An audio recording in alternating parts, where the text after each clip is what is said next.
room tour. This time we're staying in a 2-bedroom Garden Bure at Mango Bay Resort on the Coral Coast, Fiji. In the main bedroom, there was a double bed and places to sit, and all the windows had fly screens and louvers. Behind this door was a small area to store your things. The bathroom had an indoor-outdoor feel, but there is a large fly screen to keep you protected. Here's the mirror, sink, toilet, and shower. Along with tea and coffee making facilities, there's a large bottle of water and a mini fridge. Both rooms also had their own fans. Here's another quick look of the main room before we go into the second bedroom. Here you'll find another couch with a coffee table and 2 single beds. Again, fly screen and louvers on the windows and some storage space in that corner.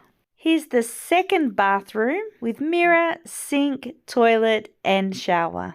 Now before you go, let me show you the gardens. Here at Mango Bay Resort, they also have 1-bedroom garden bures, ocean view bures, and let me know if you want a room tour of their beachfront bure.